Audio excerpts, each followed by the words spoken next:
Is your first name Travis? Yes. The extraordinary is the story of Travis Walton. No UFO encounter has ever fallen into the category of the incident at Turkey Springs. There were 6 witnesses, all passed lie detector tests. All swore to what happened that day in Arizona's White Mountains. While you were standing near this UFO-like object, do you believe you were struck by an energy force emitted from that large object? Yes.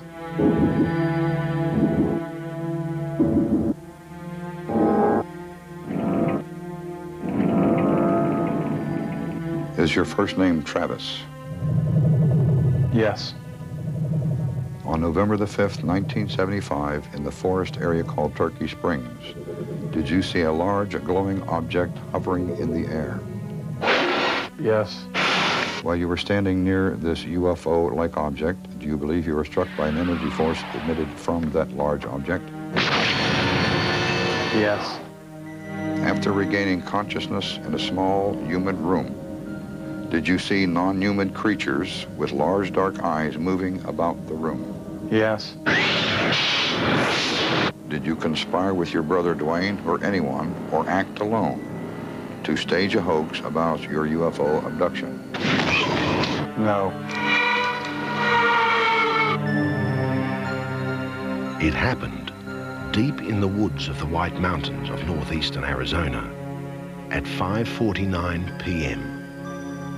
Travis Walton was 22 years old. He was with 6 other woodcutters returning to their hometown of Snowflake as twilight settled on the rugged woods where they'd worked all day. The crew supervisor, Mike Rogers, was at the wheel as they rounded a bend and came upon a clearing and the hovering light. It was very clear, very vivid, and it was, 75 or 100 feet from the truck. I verified that later on with my own step and loft measurements. Travis Walton has walked that same clearing 100 times since that afternoon 18 years ago. He still hasn't found an answer. I had pretty bad nightmares for a long time, but I just had to cope with this thing and get on with my life. The events surrounding that day are the subject of a new movie called Fire in the Sky, which opens here soon. But the question goes unanswered. No reported UFO encounter on Earth has ever fallen into the category of the Travis Walton case. His reported abduction by unknown beings was witnessed by all 6 of his co-workers, including Mike Rogers. This brilliant flash of light just lit up the whole woods right there. It was almost blinded me. It did blind me temporarily, just for a few seconds. I turned back around and glanced back to my right, where I'd seen Travis standing, and he's flying back through the air. He was just like as if a grenade or explosion had gone off in front of him. We all saw the thing. We all saw the guy get zapped. All swore to the same story. That's the truth, mister. That's exactly what happened. Is it? All except one submitted to lie detector tests at the time and passed. Then this year, every single one of them took more sophisticated polygraph tests conducted by the same man. All, including Walton, passed.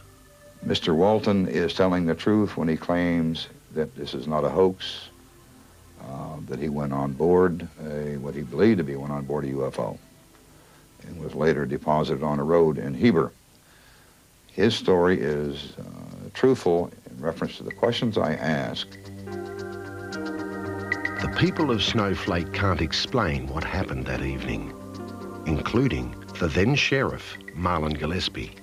My belief is that those individuals, those 6 individuals, seen something that they believed was a UFO. Get back in the truck! When the blue light appeared above them that evening, Travis bolted from the passenger side door. I felt kind of like an electric shock go through my body, and it kind of made me go numb, and I blacked out. What's that thing? my God! What's he doing out there? Get back to the truck. The hell is And I hit the gas, and these guys are simultaneously screaming at me to get the hell out of there, and I was gone. They thought it had killed me, and they panicked. As the truck sped off, Travis recalls an unworldly series of events. I don't know how I got on board. All I know is that when I regained consciousness, that's where I was. I was in a lot of pain, just a tremendous amount of pain. I was lying on my back on a table, and there was a light above me. And, you know, I couldn't focus my eyes at first. I saw these creatures standing over me that I knew I wasn't in a hospital. And at that point, I just flipped out. I just became hysterical. When Rogers and his crew drove back to the clearing, Travis was gone. Whoever they were, wherever they were from, they had taken him. And I was like overcome with emotion by this. I mean, I broke down. Travis Walton would not be heard from again for 5 days and 6 hours. Back in the town of Snowflake, the story reported by Rogers and his men was met first with derision, then grave suspicion. We started looking at, checking them, just watching them for, see if we could observe if they'd been drinking or appeared to be on drugs. Search parties scoured the White Mountains. As the days passed, the unspoken accusation was clear. Mike Rogers and his men had murdered Travis Walton, hidden the body, and made up the UFO story. Not surprisingly, all the men were nervous about taking the lie detector test. If you're lying, my machine will show it. If you're clean, it'll show that too. How do we know you ain't been bought off? Make us look bad. Alan Dallas actually refused the test because of the accusations.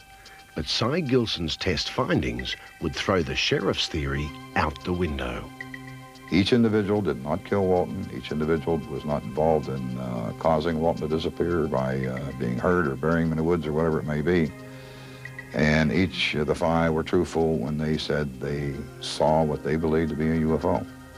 And then, after those 5 days and 6 hours, Travis Walton woke up beside a road near the town of Heber.